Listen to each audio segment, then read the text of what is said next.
Okay, i-discuss natin yung mga common material na ginagamit natin sa modular cabinets. So, ito yung mga materials na ginagamit natin. Tatlo yung common material na ginagamit dito. Although, ang alam lang lahat nila sa mga nagpapagawa, karamihan, is yung melamine. Ano nga ba yung melamine board? May mga ibang client na nagsasabi, magpapagawa daw sila ng modular cabinet.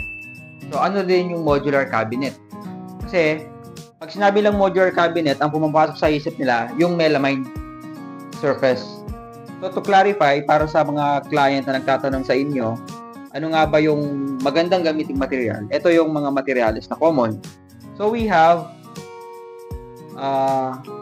melamine board. Ito yung surface niya.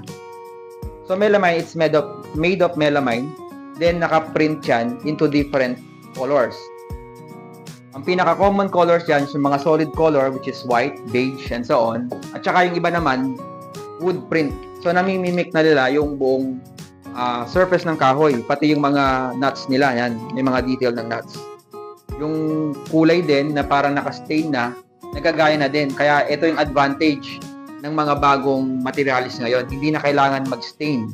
Kasi marami ring advantages ang hindi na nag-stain in terms of material, yung quality, malayong-malayo dun sa mga conventional.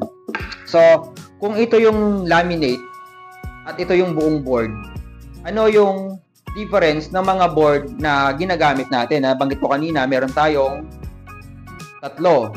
So, ito yung tatlo. Familiar ba kayo sa plywood? So, plywood is made of different ply ng plywood. I mean, yung orientation niya nag-iiba. So, meron siyang say, this is X, this is Y. Paiba-iba yung direction niya para pagka kinat yan, matibay siya. Ito si plywood.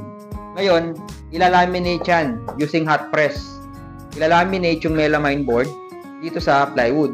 So, ang tawag dito ay melamine board laminated on marine plywood. Pwede rin yan maging ordinary plywood. Pwede din yan maging plyboard. Pero ang common na ginagamit natin is yung marine laminated. Meron din namang MDF laminated. So, ang surface niya, same pa din, laminated on melamine. Then, merong MDF. Alam nyo ang MDF pagka raw siya. So, ito yung itsura niya. Para siyang pulbos pagka nabasa. Pwede siyang masira sa tubig. So, medyo takot siya sa tubig. Yun yung MDF. Pero may high dense dito. So, ang high dense nito, tinatawag siyang HDF. So, ang MDF, ibig sabihin ay medium density fiber. So, fiber siya na kinompress into medium compression. HDF, parehas lang, pero high dense naman siya. So, may mga materialis naman na tinatawag na MDF na MR or moisture resistant. So, ibig sabihin, yung MDF na madaling mabasa or takot sa tubig, linalagyan nila ng moisture-resistant component. So, may mga linalagay silang glue dyan para hindi siya madaling mamaga. Pero it doesn't mean na hindi na siya mamamaga. Pwede pa rin siyang masira sa tubig, pero mas tumatagal siya. Kung mga mist lang naman or konting basa, pwede siyang mag-stand. Pero hindi siya totally nabababad. So, we already have yung marine, meron tayong MDF, and meron din tayong particle. Particle board, para siyang chipboard na pinagsama-sama. So, para silang particle, then kinompress. Pagka na-compress, ito yung mga raw material nila. Then, ilalaminate lang dito yung pinaka-melamine nila. So, we have the melamine board laminated on marine.